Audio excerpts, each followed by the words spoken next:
आज हम एक बहुत ही क्या कहते हैं जानी पहचानी सी उलझन पर बात कर रहे हैं, ओवर थिंकिंग। मतलब जब दिमाग किसी एक ख्याल में अटक सा जाता है और बस घूमता रहता है।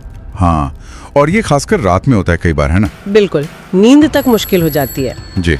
और हमारे पास ना इस पर ओवर थिंकिंग कारण और वैज्ञानिक इलाज नाम के एक लेख से कुछ अच्छी जानकारी है। अक्सर लगता है कि हम सोच रहे हैं, मसला हल कर रहे हैं, पर असल में वो एक ही दायरे में चक्कर काट रहे होते हैं। सही बात है।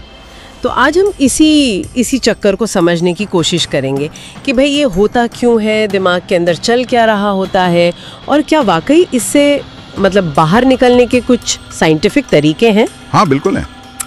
कभी ऐसा लगता है ना कि दिमाग बस अटक गया है, कोई हल नहीं है, बस चिंता बढ़ती जा रही है। इसे शायद मनोविज्ञान में रूमिनेशन कहते हैं। बिल्कुल, रूमिनेशन, जैसे जुगाली करना। दिमाग किसी एक नेगेटिव बात को या घटना को बार बार चबाता रहता है बिना किसी मतलब के।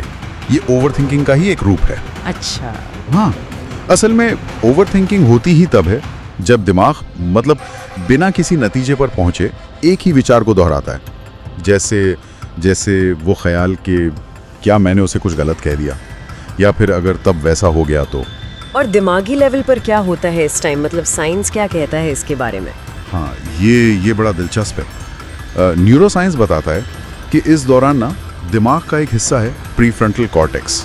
समझिए हमारे दिमाग का मैनेजर जो लॉजिक और फैसले लेता है, वो ज़रूरत से ज़्यादा एक्टिव हो जाता है। अच्छा, लॉजिक वाला हिस्सा। हाँ, और वो विचारों का एक ऐसा लूप, एक ऐसा चक्कर बना देता है जिससे निकलना मुश्किल लगता है। और साथ ही एक और चीज़ होती है। क्या? जब नेगेटिव ख्याल आते हैं तो एमिगडाला, जो हमारे दिमाग का कह लीजिए इमरजेंसी अलार्म सिस्टम है, वो एक्टिव हो जाता है। अरे बाप रे। मतलब लॉजिक वाला हिस्सा भी ओवर एक्टिव है और इमोशनल अलार्म भी बज रहा है। ये तो बड़ी गड़बड़ वाली स्थिति लगती है। बिल्कुल, और यही वजह है कि चिंता, डर, तनाव ये सब बढ़ जाता है। और जब एमिगडाला एक्टिव होता है ना, तो शरीर एक स्ट्रेस हार्मोन छोड़ता है, कॉर्टिसोल। ओह, कॉर्टिसोल, सुना है इसके बारे में। हाँ, और इसका असर सिर्फ मन की शांति पर ही नहीं पड़ता, बल्कि ये नींद, पाचन, मतलब पूरी सेहत पर असर डाल सकता है। तो ये जो ओवर थिंकिंग है, ये क्या सिर्फ पुरानी बातों को लेके ही होती है या फिर आने वाले कल की चिंता भी इसमें आती है? नहीं, दोनों ही। बिल्कुल, इसे मोटे तौर पर दो तरह से देख सकते हैं। एक तो है रूमिनेशन, जो आपने कहा, वो अतीत पर फोकस करता है। मेरे साथ ही ऐसा क्यों हुआ, काश मैंने वो नहीं कहा होता। हाँ। और दूसरा है वरी, यानी भविष्य की चिंता। क्या होगा अगर मैं फेल हो गया, कहीं सब गड़बड़ ना हो जाए। और दोनों में ही ना एक बेबसी सी महसूस होती है, जैसे विचारों पर अपना कंट्रोल ही नहीं है।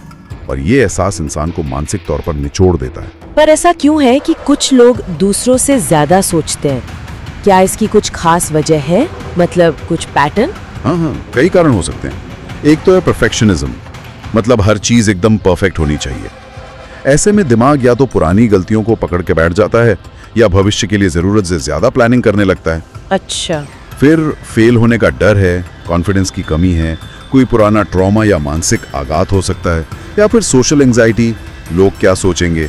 ये सब चीजें दिमाग को एक तरह से बचाव के मोड में डाल देती हैं और वो ओवर एक्टिव हो जाता है। और इसके नुकसान तो साफ दिखते ही हैं। नींद खराब होना, प्रोडक्टिविटी कम होना, कोई फैसला ना ले पाना। और ये लिस्ट लंबी है। लगातार ऐसा होने से इमोशनल थकावट बढ़ जाती है, रिश्तों पर असर पड़ता है और धीरे धीरे इंसान का आत्मविश्वास भी गिरने लगता है। ये एक तरह का दुष्चक्र बन जाता है। ये सब सुनकर तो थोड़ा निराशाजनक सा लगता है। लेकिन क्या इस चक्र को तोड़ने के तरीके हैं? आपने कहा था कि वैज्ञानिक समाधान है। हाँ, और अच्छी खबर यही है कि समाधान है, और वो दिमाग के काम करने के तरीके पर ही बेस्ड हैं। सबसे पहला कदम है अवेयरनेस, मतलब अपने ओवरथिंकिंग पैटर्न को पहचानना। कैसे? जैसे आप खुद को विचारों में उलझता हुआ पाएं, मन में बस उसे एक नाम दे दें।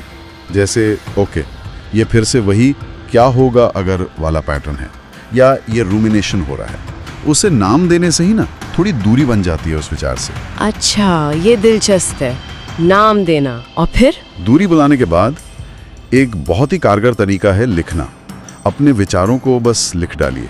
जब हम लिखते हैं ना, तो दिमाग इसे एक तरह से बाहर निकालने जैसा मानता है। मेंटल लोड कम होता है। और एक और बहुत पावरफुल टेक्निक है, वो है 5-4-3-2-1 ग्राउंडिंग तकनीक। ये उस प्रीफ्रंटल कॉर्टेक्स के लूप और एमिगडाला के अलार्म दोनों को शांत करने का एक डायरेक्ट तरीका है। 5 4 3 2 1 ये क्या है? सुनने में गणित जैसा लग रहा है। नहीं, ये हमारी इंद्रियों, हमारे सेंसेस पर आधारित है। आप जहाँ भी हैं वहीं रुकिए और नोटिस करिए।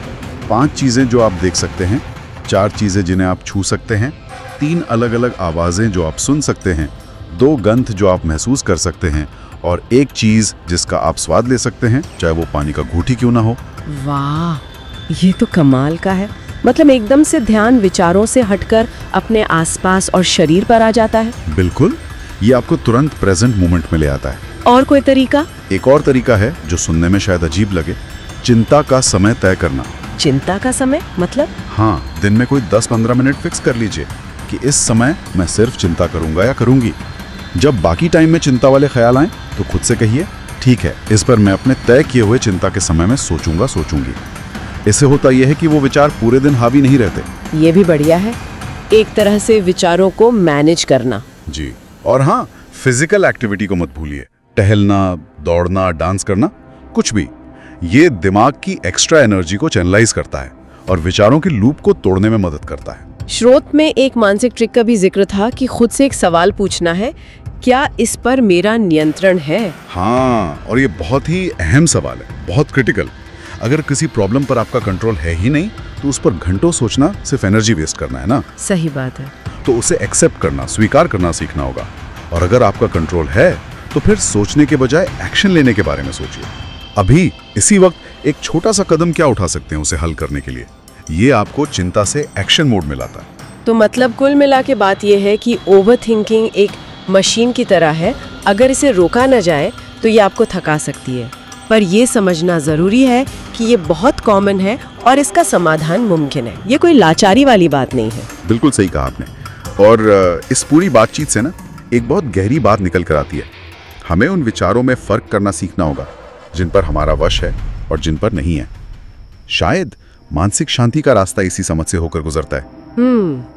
और आगे शायद इस पर भी सोचा जा सकता है कि माइंडफुलनेस जैसी और तकनीकें इस समझ को, इस फर्क को करने की क्षमता को और कैसे गहरा कर सकती हैं। ये भी एक दिलचस्प पहलू है।